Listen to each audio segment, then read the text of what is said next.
ਦੋਸਤੋ tractor 87 model 240 ਤੇ tractor genuine ਸਾਰਾ ਸਿਰਫ ਸ਼ੋ ਰੰਗ ਕਰਵਾਈ ਆ ਹੁਣ ਔਰ ਹੈਗੀ ਇਹਦੀ ਜੈਨੂਅਨ ਆ। ਤੇ ट्रैक्टर ਦੇਖੋ ਜੀ ਗੋਰੇ ਦਾ ਬਣਿਆ।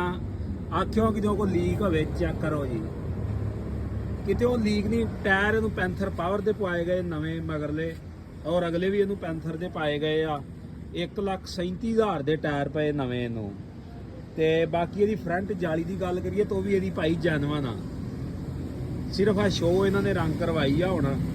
ਬਾਕੀ ਇਸ ਸਾਈਡ ਤੋਂ ਦੇਖੋ ਟਰੈਕਟਰ ਬਿਲਕੁਲ ਸੁੱਕਾ ਪੀਸ ਆ ਜੀ। ਇਹ ਭਾਈ ਮੇਡ ਇਨ ਇੰਗਲੈਂਡ ਆ, ਗੋਰੇ ਦਾ ਬਣਿਆ ਹੋਇਆ ਟਰੈਕਟਰ ਆ। 240 87 ਮਾਡਲ ਆ ਭਾਈ। ਇਸ ਸਾਈਡ ਤੋਂ ਵੀ ਦੇਖੋ ਹੈ ਕਿਤੇ ਕੋਈ ਲੀਕ ਸ਼ੀਕ ਹੋਵੇ, ਕੋਈ ਸਿਮਿਆ ਹੋਵੇ। ਬਿਲਕੁਲ ਸੁੱਕਾ ਪੀਡਾ ਟਰੈਕਟਰ ਹੈ ਜੀ। ਇਸ ਤਰ੍ਹਾਂ ਦੇ ਟਰੈਕਟਰ ਬਿਲਕੁਲ ਬਹੁਤ ਘੱਟ ਲੱਭਦੇ ਆ ਜੀ ਦੇਖਣ ਨੂੰ। ਇਸ ਸਾਈਡ ਤੋਂ ਦੇਖੋ ਆ ਇਹਨਾਂ ਨੇ ਰਿਮ ਰੰਗ ਕਰਵਾਏ ਆ, ਟਾਇਰ ਨਵੇਂ ਪਾਏ ਆ। ਦੇਖੋ ਜੀ ਬੈਕ ਸਾਈਡ ਤੋਂ ਕਿਤੇ ਕੋਈ ਮਸਾ ਲੀਕ ਨਹੀਂ ਟਰੈਕਟਰ।